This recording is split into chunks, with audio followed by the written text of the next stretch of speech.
Have you noticed how some people, without saying a word, seem to exert an almost supernatural control over the space around them? They don't shout, they don't plead, they simply turn inward. And suddenly, everything shifts. The energy tilts. People start to doubt, to pursue, to feel. Now imagine doing the same. What if you stopped reacting to everything on contact, chose silence over the automatic reply, retreat over a flash of anger? What do you think would happen? That is the point. When you stop being perpetually available, emotionally, physically, psychologically, the world around you goes into crisis. People are used to controlling you through your reactions, your impulses, your predictability. But the day you choose to withdraw into yourself, the game changes. And those who thought they knew you realize they don't know you at all. Carl Jung said that everything that irritates us in others can lead to a better understanding of ourselves. Think about that. When you become unavailable, who actually starts to panic? Who gets irritated? Who tries to provoke you just to pull out any emotion at all? That says more about them than about you. And most of all, it reveals how much you're being manipulated, even if you can't see it. You keep giving yourself away to keep the peace, to keep people who, deep down, were never truly with you. With every forced yes, every instant reply, every emotional reaction, you hand over a slice of your energy. And what's left at the end of the day? Fatigue, disappointment, and unexplainable emptiness. Why? Because you are far too available to those who don't deserve even a minute of your silence. This is not a call to turn your back on the world. It is a call to choose yourself. It is the beginning of what Jung called individuation, the process of becoming whole, authentic, complete. That process begins the moment you recognize that silence can be stronger than 1,000 arguments. Turning inward, when it is conscious and not escape, is an act of power. So ask yourself, looking yourself straight in the eyes, how long will you let other people's emotions control you? How long will you react like a marionette every time someone touches your wound? Maybe it's time to cut those strings, to withdraw, to become a mystery. Because when you stop being available, everything changes. You were taught to stay visible, to respond quickly, to please, to say yes, even when everything in you wanted to say no. Since childhood, you were conditioned to believe your value lies in how available you are to others. But here is a truth you may never have heard this clearly. Over-availability is not a virtue. It is a prison. As long as you believe you must always be available, emotionally or otherwise, you will be manipulated, drained, and forgotten the moment you cease to be useful. Why? Because constant availability makes you predictable, and whatever is predictable becomes a tool.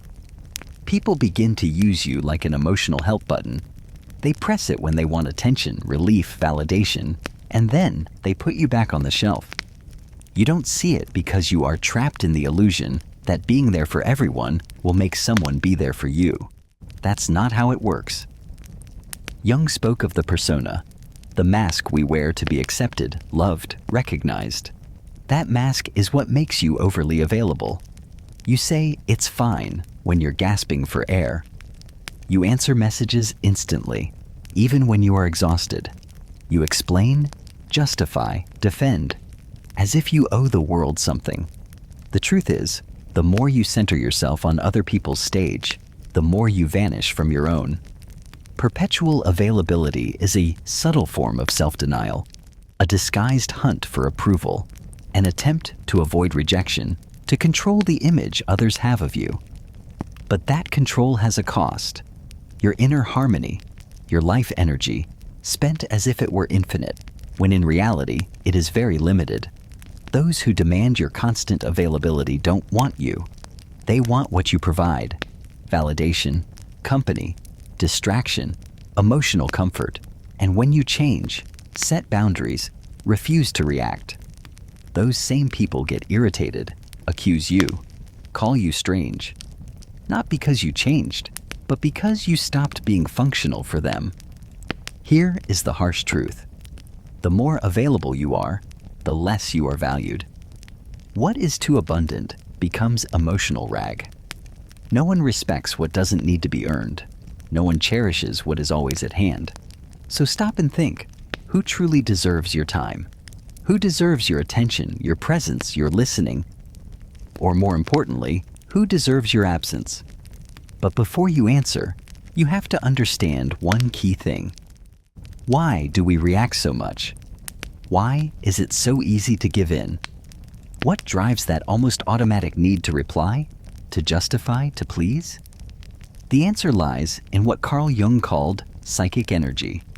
That is where we go next, because your energy is everything you truly own, and if you don't learn to protect it, someone will use it against you. Jung did not treat the human psyche as an automaton reacting to stimuli without consequences. For him, the mind is an energetic system, and every thought, emotion, and action consumes a portion of that energy. The question is whether you choose where it goes, or let the world decide for you. Every impulsive reply spends psychic energy. When you defend yourself against criticism unworthy of attention, answer provocation to prove your point, enter pointless arguments, try to please those who don't value you, you spend inner strength on what does not feed you. Jung was clear. What you resist persists. The more you react, the more you entangle yourself. People who live emotionally drained are not weak. They are misdirected. Do you know what happens to those who live in depletion? They become vulnerable. And when you are vulnerable, you become easy prey. Manipulative, opportunistic, emotionally needy people can smell it. They see that you don't guard your energy, that you react to everything, try to fix the whole world, and they use it. Jung said, a healthy psyche knows how to hold energy within the system.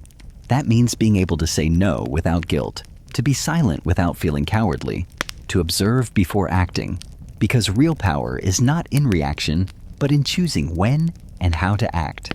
That is only possible if you know yourself well enough to recognize your impulses. How many nights have you lost to an unfinished conversation? How many hours have you spent chewing on what you should have said or trying to understand why someone treated you badly? That is energy draining away with no return. You keep breathing life into ghosts that should have died long ago, and you feed dynamics that exist only because you keep reacting. Psychic energy is like a force field. Well guarded, it creates presence. You walk into a room and command respect without a word. Poorly managed, you become invisible, reactive, brittle, and the world is unkind to those who yield easily. Start observing your triggers. What makes you react on autopilot? What throws you off balance? Those are your leakage points, and that is where the work is. Not to become cold or indifferent, but to become selective, sovereign over yourself. Here is one of Jung's great revelations. By conserving energy, you dissolve the projections placed on you. That infuriates because now we enter the dark territory of silent manipulation. Opportunistic people feed on your energy. Your unavailability completely disarms their games. You think you're in control. You believe your reactions are conscious choices. But the truth is harsher. Most of your emotional responses are programmed, and those who understand that can manipulate you with ease. Opportunists don't need to shout, threaten, or force. They simply press your exposed buttons, and you react every time. Jung called it projection, the psychological mechanism by which people transfer onto others what they cannot see in themselves. But there is another side few notice. While others project onto you, you become a vessel for their images. The more emotionally available you are, the more you become a blank canvas for those projections. You know that friend who calls only in crisis? The partner who always needs you to save the day? The person who praises you as long as you are useful? That is not an accident. They are interacting not with you, but with the idea of you, with the role you consent to play. Why do you consent? Because you fear disappointing, not being loved, being left. The most effective manipulation doesn't happen in shouting. It happens in the silent guilt. When you feel you owe someone, to be available, to help, to understand, even when it is hollowing you out inside. The manipulator doesn't need to control you, only to make you react the same way every time. But when you stop reacting, the game collapses. When you begin to say no, answer with silence, walk away instead of explaining, the projections begin to crumble. The mask they put on you falls off. That creates confusion, because people no longer know who you are. Worse, they are forced to look at themselves. Not everyone is ready for that. Your unavailability is a threat because it forces others to face their own emptiness. The silence you bring exposes their inner noise, the noise they do not want to hear. Then come the attacks, the criticism, the emotional drama.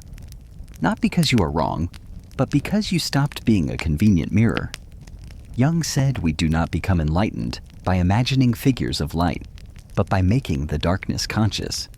When you withdraw and stop feeding the cycle, the other's shadow starts to surface, and that is unbearable for those who used you as salvation. Are you ready to endure the discomfort of being misunderstood, rejected, even attacked for protecting yourself? Are you ready to withstand the silence that follows the break? Because within that silence, a new strength is born. The modern world is loud. Everyone wants to be heard, to answer fast, to win pointless arguments, to prove themselves, even at the cost of their peace. Yet there is a power few know and fewer still can wield, the power of silence. Not passive or cowardly silence, but conscious, strategic, crystal clear silence. Such silence is not absence, it is amplified presence. Jung saw silence not as a void, but as fertile ground for inner transformation. Once you stop reacting, you begin observing. Observing, you start to see previously invisible patterns, emotional loops, manipulative games, cycles of self-sabotage. Silence brings clarity, and clarity is dangerous to those who live to control you. Have you noticed how people panic when you don't reply, don't explain, simply disappear? Not because they miss you, but because your silence removes their control over the story. As long as you're talking, you're playing.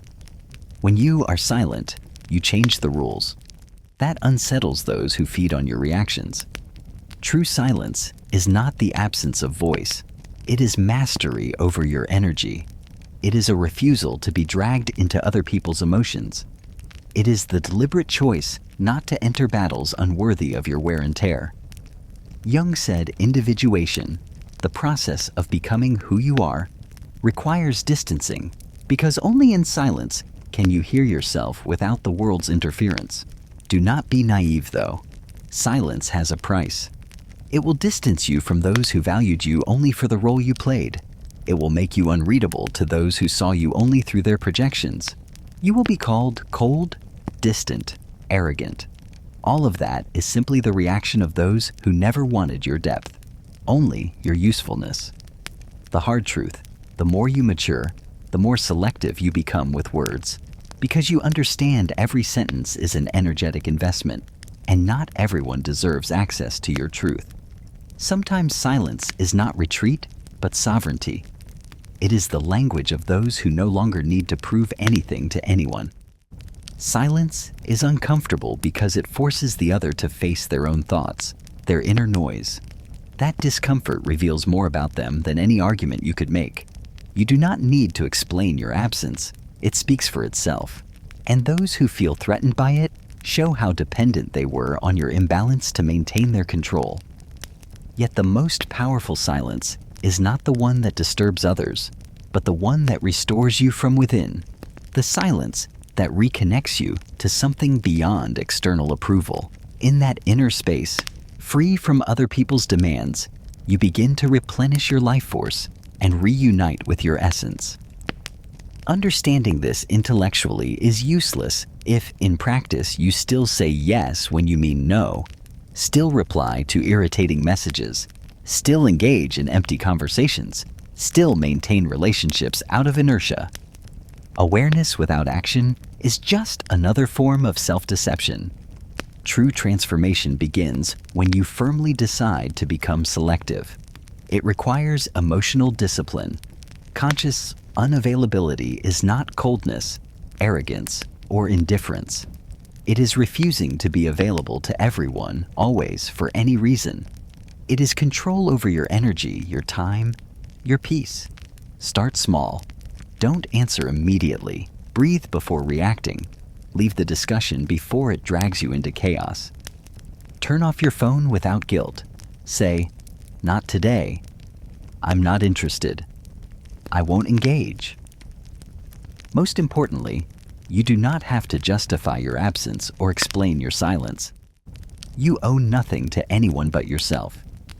Jung understood that every individuation passes through isolation, not depressive isolation, but sacred, a seasons of inner retreat where you relearn how to hear your own voice without the world's interference, where you rebuild identity from the center rather than from other people's gaze.